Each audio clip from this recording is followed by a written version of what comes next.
Good morning and welcome to another episode of Shakti, our month long event to celebrate International Women's Day at Indian Youth Economic Association. Shakti is our endeavor to celebrate robust spirit of women who have excelled in different fields including law, finance and technology. Today we are celebrating women in law, especially commercial law. I would like to introduce the guest of honor for today, who is Ms. Chanan Parvani, who is currently a senior associate in the disputes team of Argus Partners. Previously, she has worked at the chambers of senior advocate Mr. Neeraj Kishan Kaul. She did her LLB from Campus Law Center, Faculty of Law, University of Delhi, after completing her journalism from Lady Shri Ram College, University of Delhi. Welcome, ma'am. It's an honor to have you with us. Happy Women's Day. Thank you so much, Kavita. Thank you for having me. Yes, ma'am. So, ma'am, today will be about walking through your professional journey and the experiences that you have been a part of, where you felt celebrated as a woman in your profession. So, I would like to begin with your college days at Lady Shri Ram College. How would you describe your days there, and what made you choose journalism as a major field in your graduation? So actually, Lady Shriram College, it was an absolutely thrilling experience, and it was a sort of melting pot of people from different walks of life from all over the country. So it's an excellent peer group that you would be exposed to, and there was an appreciation for a lot of alternate perspectives, and you were appreciated for who you are. So it really opened your mind out to a lot of possibilities. And back in the day, I used to be really into debating. For me, parliamentary debating and that kind of exposure, it really, really made college life interesting. And as far as journalism goes, so we had a multidisciplinary course, and because it was journalism, and the understanding was that as a journalist, you need to know all subjects. It was really like a mix of economics, Indian government and politics, social psyche, mass culture. So it was really multiple subjects under the umbrella of journalism. So what also attracted me back then to the course was really the course structure. And of course, at that point, I did think I would be a journalist. So yeah, but it was absolutely thrilling to be in LSR. Right. So, were you involved in any extracurricular activities at LSR, or any projects or any um, Yeah, groups so of? I was actually quite an ECA kid even in school. I by ECA I mean particularly debating. So that was something which was really consistent, through my school and my college days. And eventually, I was like involved with the debating society. And in my final year, I was the president of the English Debating Society at LSR. And so that was a lot of parliamentary debating, extempore debating. And it was really, that was for me, I think that was a sort of very fun part of the college itself, wherein, you were also going for debating tournaments, you were going on outstation things. So yeah, parliamentary debating is something that I really, really connected with. And yeah, continued for quite a long time. That's really impressive, ma'am. So, when it comes to law, as opposed to journalism, I mean, you eventually went to Faculty of Law to pursue LLB. Now, why you had this transition in career, and what made you do it? So the thing with law was I was always interested in the subject. I really liked legal theory. So interestingly, even when I was pursuing law at Campus Law Center, the idea was to be a journalist, perhaps maybe a legal reporter of sorts. And I was in fact interning with Al Jazeera that time while pursuing law. And then I decided to do a couple of legal internships, and that's when things really opened out for me, wherein it was a change in thought process, where I felt that my interests, whether it was arguing parliamentary style as well as studying legal theory, were better taken care of with law, and particularly litigation. So for Right. me, it was never a corporate versus lit. It was more like litigation or journalism. And so, I mean, litigation to me made more sense. I felt that, or at least the hope is that I could have a greater impact on society with litigation than I possibly could have had with journalism. That's really nice, ma'am. It just made a But really bad journalist. Yeah. I guess even when you are an advocate, you can still pursue your journalism interest. Like, I mean, always continue to writing for that matter. Of So, course. yeah. So I Of hope course. that you must have been associated in that respect also when it comes to being acquainted with also the journalism side while being in your profession. Yeah, yeah, absolutely. In fact, of late, I would say lawyers are doing a great deal of things also other than pursuing the practice. You have lawyers, I mean, of course, writing columns and things like that is almost an overlap. But you have lawyers who are also pursuing theater on the side. You have lawyers who are, pursuing art. So, I mean, it's definitely, it also gives you a break from the profession, which tends to be very, very intense. So yeah, it's definitely something to do on the side. So, considering the amount of clarity you had about your career, I'm sure like the decision was also quick. So, when you joined litigation, how would you describe your initial days at the bar and how enthusiastic you were? I'm sure you still are, but then like those days would have been just really exciting for you. The fact that you are now stepping into the zone where you've always wanted to be. So, how would you explain those days? So basically, initially, when you start out in litigation, of course, you come with a law degree and you feel like you may know a lot. But the truth is, especially with litigation, it's a lot of learning on the job. So it's almost a 70-30. So 30 is your degree, 70 is really your learning on the job. So initially, when you come in and you feel like, okay, this is what I read in the book and this is how it should be, it's totally not like that. So you happen to really, the amount you participate in court proceedings, the amount you observe, it's a completely different ball game. So of course, when I started out, I had started at the law chambers of senior advocate Neeraj Kishan Kaul, and he was the additional solicitor general back then. So we were doing a lot of government related litigation. And at that point, as law students, you're always trained to think anti the government when you're thinking of civil liberties, violation of your fundamental rights, etc., etc. Government is in the wrong. So it's a completely different perspective when you actually had to, prepare a note or work on a brief where you're actually defending the government. And the truth is, yes, of course, and a lot of times there was a very arguable case for the government there. So it was a real change in perspective from what you're taught in law schools. And yeah, it was great learning. So fortunately, the office that I was in did not restrict its nature of work. So there was everything from commercial law to IPR to constitutional law, arbitration, electricity, shipping, everything. So it was a great learning ground. Right. So I mean, I would still like want you to discuss about like what kind of challenges did you face initially in your career, as when you said that you were a law student and then suddenly transitioned into an advocate. So would you like to share some of the instances where you felt that okay, I think the journey is pretty long, but okay, I'll gear up, I'll just do like better, or maybe days when you felt that okay, today I did really well, and like today I think I can say that I want to stay here for as long as I can. So, any of the key moments Um, there So in your. one thing which you realize only when you are in the profession is that it's a really long road, and it's a really long and difficult road with no immediate reward, so to speak, except that, yeah, there are days in your career where you feel, okay, this went off really well today. But those days are few initially.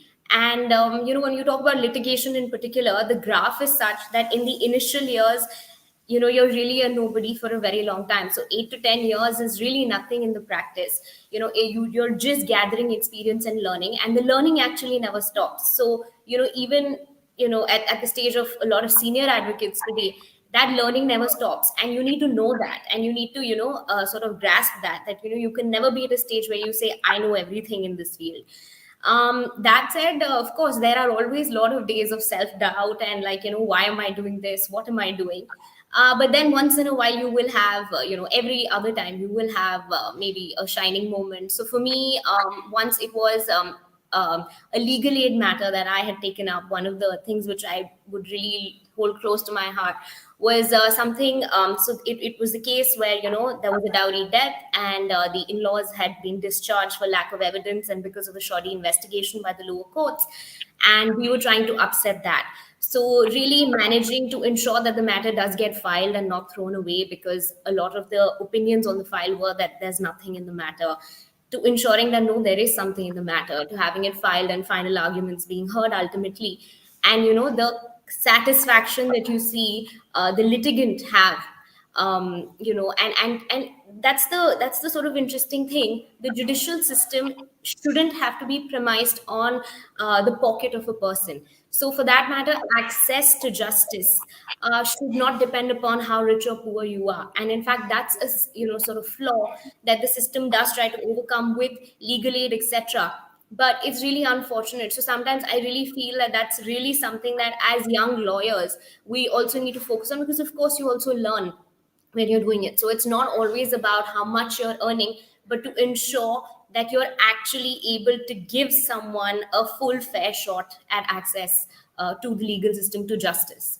So, and that was, so in that sense, it was really, really fulfilling for me when that judgment came through.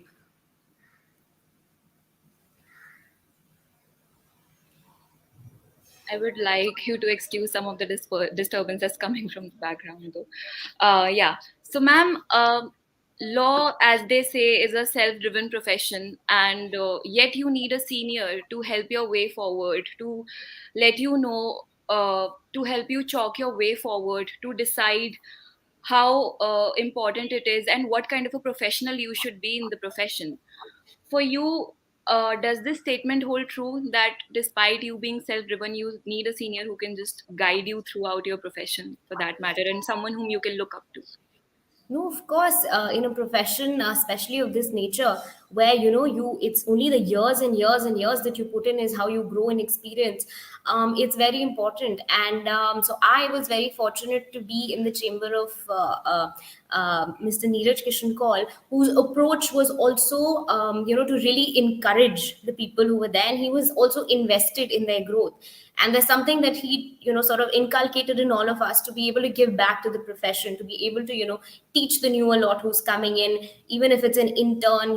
So it was a great learning ground. And of course it makes a difference what chamber you join. What that also did for me was it exposed me to a wonderful group of colleagues, and all of whom, some senior to me, some junior to me. And it's you have something to learn from everyone. So like I was saying earlier, the learning never stops in this profession. So I was Definitely. fortunate also to have some fantastic colleagues, through whom I learned a lot. And really in this profession, that's something you should really have, like good friends and good colleagues who can help you out. Because yes, like you said, even though it's self-driven, it takes a lot of support, around you, to be able to grow and make a mark.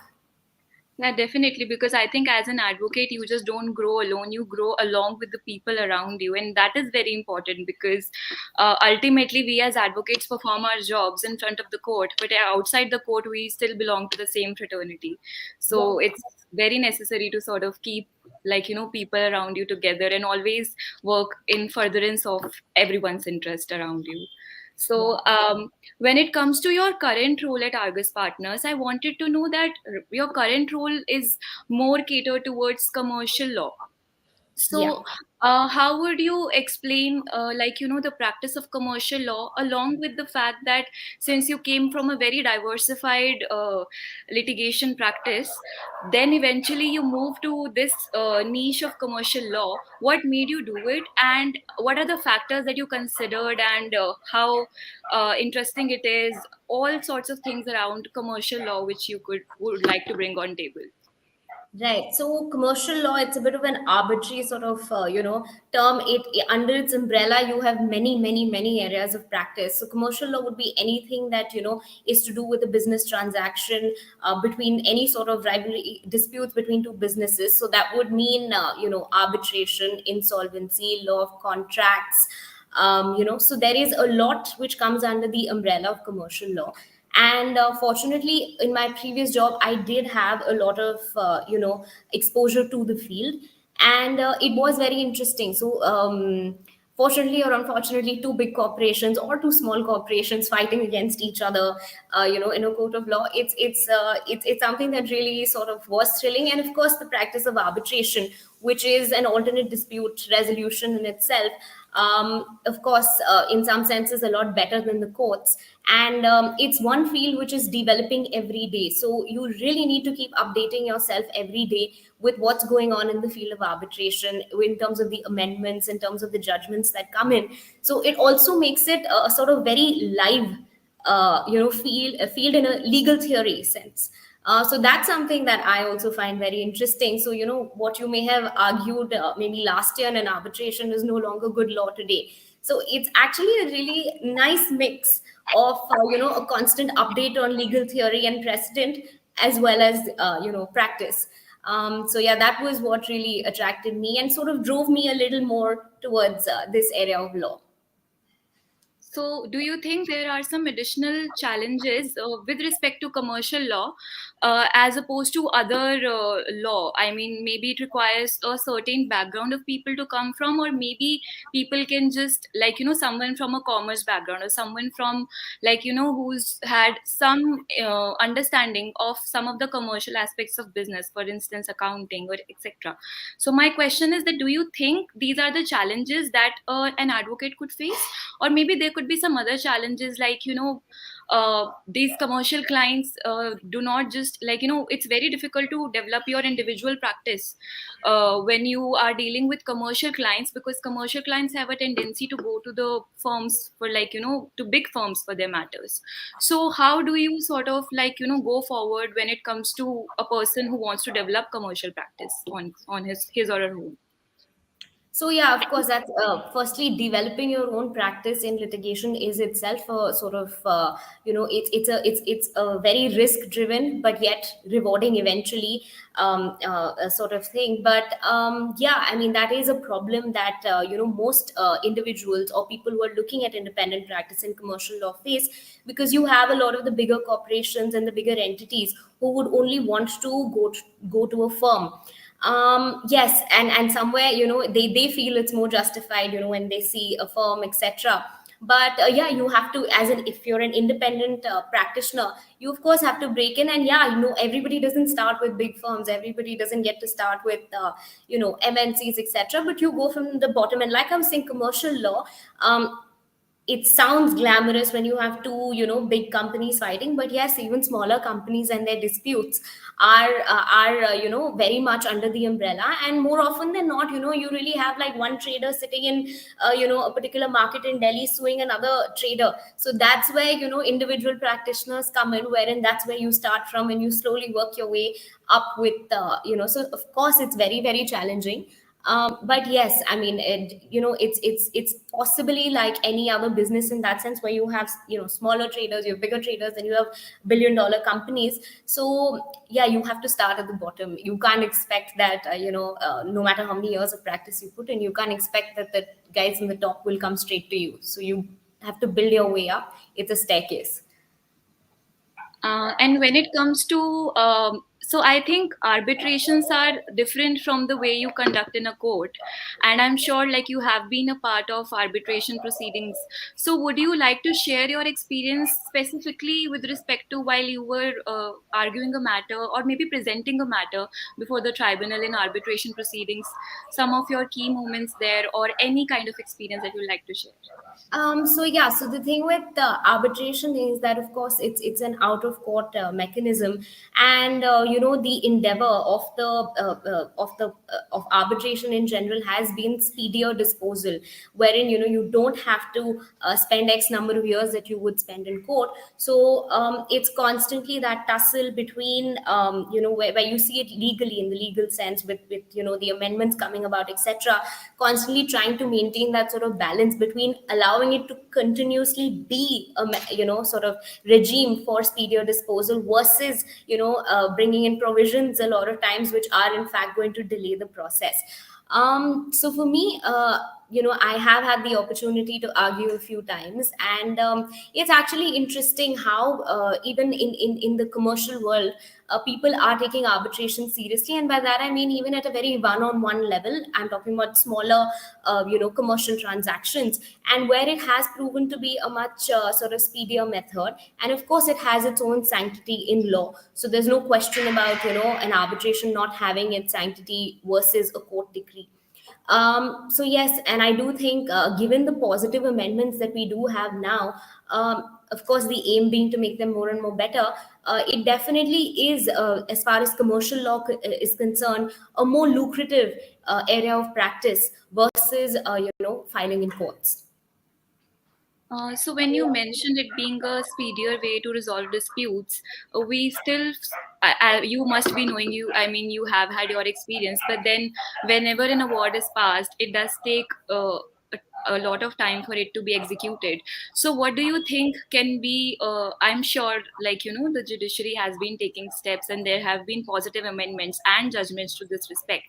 But then what more do you think can, like, be worked upon and could be a better way to look at things after, like, to execute an award? Of course, speedy justice is the aim here, but then arbitration proceedings by themselves are really fast because there is a prescribed timeline for the same. But when it comes to their execution before the court, it still remains a challenge for a lot of litigants. So how would you describe this position? Of course, it remains a challenge, but like I said, we are moving towards a more positive regime where it is more focused on the execution. And we have judgments coming in that favor. We have, there are court deposits that are required right now, wherein you can't just stay an award by merely filing a section 34. So in that context, like I was saying, there is a balance, constantly, while trying to make it a regime which is more, let's say, in sync with the international regime, and keeping in mind the aims and objectives of it being a speedier way for disposal. That is the tussle, you constantly face, because there are amendments every other time, and then there are interpretations of those amendments, by the Supreme Court, etc. So of course it is not entirely perfect, but it's definitely a better system which is moving towards getting better. Very well, ma'am. Also, ma'am, coming back to your journey as a first generation lawyer in this profession, I would want to know that, do you think that, women in the legal profession face some additional challenges considering that the profession is male dominated by its nature? Yeah, definitely. So we are like any other profession, and of course there are challenges. So the one thing I think that we need to remember is that the judicial system is also made up of people who live in society. So all the biases, or, that you may attribute to a person in society of various strata, is exactly as it is in the judicial system. There are instances that we constantly hear of remarks in courts being made in certain sensitive cases, or videos of certain court proceedings going viral because in a particular matrimonial dispute, etc., certain things were said which were extremely sexist. So of course there is a perception bias that exists, as it does in every other profession, and that's something which we need to overcome, which is a process of social change. Other than that, within the profession, yes, there are issues because it is a male dominated profession.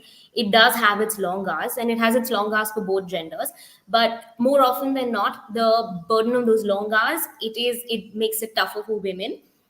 Women who are in different phases of their life, whether it is marriage or children or family generally. So somewhere the burden of those aspects of the profession does fall on the women. And yeah, I mean, financially speaking, I wouldn't say within the legal profession you have sort of very stark gap. But what tends to happen more often than not is that even for the women who do come in, there is a certain point where they either taking a break is fine, but where that break ends up becoming permanent. So we really need to somewhere ensure that those women do come back. And honestly, there have been I have friends in the profession who have actually used these fortunately or unfortunately, there are certain biological situations where you are, as a woman, it's the role of a woman to birth the child. So there are instances in the career where people have to take that break. And I have friends who use that time very positively. A friend of mine who gave her AOR exam after having her child, another one who decided to pursue, an LLM while having her child. So while you have women who have entered the profession, you also have women who are going to continue to stay in the profession. And so for us, I would say in litigation, while we are at a stage where, of course there are women, but yes, retaining women in the profession and making sure that, in the long term there's no burnout which impacts them. And in that context, of course, when you talk about women and professions and jobs, etc., the idea is somewhere financial independence as well. So of course, when you work, you do get your financial independence, but retaining that financial independence is something that a lot of, women struggle with, and especially when you have to take those breaks in your career.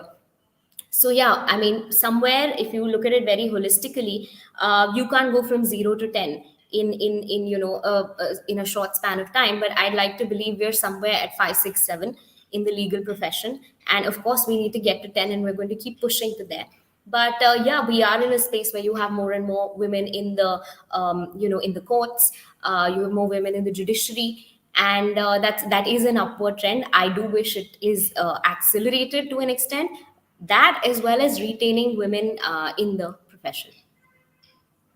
So when it comes to, I think, the financial independence aspect of women, so do you think there could be, for instance, like we as advocates are statutorily prohibited to not take up other, like, so long as we are an advocate, we cannot take up other professions, which is justifiable. But at the Yeah. same time, when you talk about financial independence and the fact that women, by their very biological nature, have to take a break from the career, do you think there is something to this respect which can be done by women? So yeah, so speaking on those lines, I can speak with a bit of experience myself. Of course, we within a legal framework, there is a code of ethics to be followed, and we cannot have other sources of income. But it's important to have better financial planning. By that, what I mean is, we need to have a certain corpus of savings wherever possible, and the other option would definitely be investment. So that's in fact something that I also have started doing, and I think it's very important for women to invest, whether it's equity or it's mutual funds or whatever. But somewhere ensure that you have your income growing, so that whenever you decide to take a break, whether it's for marriage, whether it's for children, whether it's just because you don't want to work for a certain period of time, or you want to go on an extended holiday, you need to have that option. So perhaps investing, and it starts, this is something I learned later than I should have. I wish I had started a lot earlier. But yeah, investing in the share markets, and any amount is a good amount. So I think, when we all grew up with the notion of financial independence, but and a lot of us across fields have reached that. But retaining the financial independence is something that is what we need to plan, in our lives. And so of course, alternate sources, savings, a bit of financial planning is something that I would advise women to really undertake, so that you can take your break whenever you want, for whatever reasons it may be, without having to think of the paycheck coming in, or being able to retain your financial autonomy. I think I really like the fact that you mentioned that any amount will be a good amount, because initially, when we are joining the profession, there's only a quantum of amount that you can manage to save. But sometimes, even like, like every penny counts. So even if we are able to side at least some portion of our income and then use it judicially, or like judiciously, or like, use it in a way where it could reap returns for our future, I think that's just very prudent way of looking at things. So I think, yes, that's coming from someone with experience and perspective. I really like that bit, ma'am. Also, I think there's one more aspect to it. The idea of, like, there comes a time when you also want to go independent, But then what if that also coincides with the responsibilities of, like, you also taking that next step in your next step in your personal life, and, like, taking up the family responsibilities? Do you think there can be a balance there, or like how to manage that particular situation? Because at one point you want to excel in your career, but at the same time you also want to manage other things in your life and be a part of everything for that matter. So So maybe talking a little out of inexperience on this one, but yeah. of course there are times in your life where you want to take that time off. Fortunately, the thing with litigation is that you can keep coming back. It's an ongoing profession. The development of the profession is such, like, you have examples of people who took up law in their 40s and are senior advocates right now, and I'm talking about women here. A very successful tax lawyer, and so there's really no time. But yes, I mean, I'm saying there's really not sort of time to be like, okay, this is the right moment, or this is not the right moment, or I'm too old for it or too young for it. So as long as you're open to that idea of learning and knowing that, yes, it does take time. So litigation overall also does take time for you to make your mark and thing. So as long as you're open to that learning, that yes, okay, I may come in a few days, if I've taken a break and come back, it may take some time to be back, completely be back in action. But fortunately, this profession does allow you that window, because as an advocate who's practicing in the courts, it's just one category of people. Of course, there are senior advocates who are designated much later in life. So as long as you're in that sea of advocates who's able to come back and pick up from where you left off, and of course be open to the learning and update yourself with newer legal positions, fortunately this profession does allow you to come back in. As far as independent practitioners goes, yes, that's a struggle that a lot of us face, a lot of decisions on when to even go independent, and how to do that. And unfortunately, the pandemic has really proved to be a sort of setback in that sense for people who were contemplating going independent. Also, people who had newly gone independent, set up their offices, because whether or not you're getting a brief, you still need to maintain your infrastructure. You still need to have, like, your clerk, your office space, etc., going. So you have expenses, even before whether or not you really have a brief with you. So of course it's a very calculated decision which each individual has to take. And I mean, as long as you are willing to put in that hard work, I've seen more often than not, for a lot of people it has worked out. You need to be willing to put in the hard work, and you need to be open to the learning that comes with it. And of course, that said, there are bad days. There are days where you're like, what's going on? Am I even doing enough? Where is this leading me to? Where will I be? But the point is to just let it take its time, because the profession does take, and developing and cultivating a practice does take its time. So, ma'am, towards the end, I would just like you to share. Of course, you have shared a lot of advices for people how to have their mindset in the profession, how to, like, decide with what mindset you should enter the profession. But in the end, would you still like to give some additional advice to people, like, not just maybe students or women, anyone who wants to join the practice of law, and with what mindset the person should enter, and be ready for the challenges along with the opportunities that come forward? So just a very brief response on it, please. So the thing is, I'm really nobody to advise as such, because, like I was telling you, there is a the growth in this profession. You're really nobody. 8 years, 10 years, you have to just keep at it. But what I would like to say, yes, it's a very difficult sort of. It's intense. It's mentally intense. So of course there are non-lawyer friends who talk about how lawyers have so many holidays, etc., and you have spring break and Christmas break and summer vacation. But the point is, this profession is mentally draining, in a lot of ways. It's so you do need to take a break. So definitely, I would say, if you are entering this profession, it is intellectually stimulating, it is rewarding, but yes, you need to take your breaks, and unapologetically take your breaks. Travel, do whatever it is that you need to do. Have your own hobby on the side, which is what allows you to retain your interest in the profession while not making your entire life about it. And yeah, so the growth graph in litigation is fortunately or unfortunately, your rewards are more based on towards the end. So you easily put in 7, 8, 10, 15 years. So even like people who are aspiring to be judges or senior advocates, etc., that's much later on in life. So even when you're in law school, you have this glamorized view of, I'm going to be a lawyer, or I'm going to be like X or Y, I'm going to be a judge. The point is that happens much later, maybe in your 40s and 50s. Before that, there is a lot of hard work that you have to put in. And yeah, there are days where it's a little disappointing, where there is self-doubt, etc., but you have to just keep moving forward. You have to keep moving forward with each brief, with each matter. And yeah, it does become very, very rewarding. Of course, with the pandemic, it has created its own unique problems, in every profession, with mental health, etc., which is something, again, in the legal profession particularly, we need to take stock of and move forward, acknowledging that as something that people need to take time off for. And I mean, it's absolutely fine to need a day off because you've had too much for the last 3 4 days. Yeah, so the idea is to keep moving forward, know that there is a lot of hard work on the way, but yes, it will ultimately be very rewarding. I think even with the pandemic, I would like to add that the people who are just right now in law colleges, their education is also being suffered in a certain way, because they are not able to get the same amount of exposure that we used to get pre-COVID times. They are not able to visit the courts regularly. They are not even able to attend lectures altogether.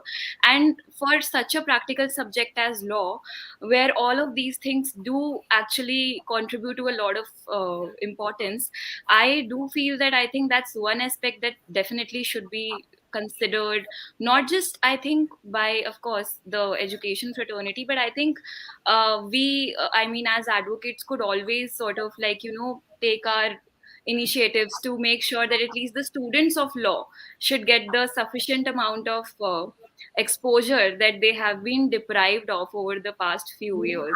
Absolutely, absolutely. And unfortunately, we have seen instances of, firms, etc., advertising saying batches of 2020, 21, please don't apply. And, of course, in a lot of cases, certain pay cuts for the freshers because they are not confident of hiring people who just graduated. But I do feel in litigation somewhere, at least in litigation, because a lot of the learning is on the job, and even though a lot of the job right now is virtual, that may be something we may be able to overcome, wherein you discount the fact that a lot of learning academically has happened virtually. Because litigation is more driven in terms of everyday practice and the practice that is in the courts, I do think we should at least be able to absorb, and of course cut these law students some slack, because it's not easy to be trying to educate yourself in the middle of a pandemic, where your personal life, school life, it's all haywire. And of course, you add to that a concoction of to that concoction you add a bit of social media. I mean, it's definitely something that for all youngsters, we really need to be a little more mindful, as people who are already in the profession, of what is going to be expected of them. And yes, cut them a little slack, and I'm sure just like we picked up, they all will. I'm sure, ma'am. So I think, ma'am, I would really like to thank you for giving us our time. You have shared a lot of prudent suggestions or advices for people in law and outside law. And I'm sure our viewers would really be motivated to be guided by your advice, your experience. And thank you so much for being here. And thank you for all the viewers who've been here. I would like to conclude this session. And Thank you yes, so much, Kavita. Thank you. It's been a pleasure talking to you today. all right, ma'am. Thank you so much.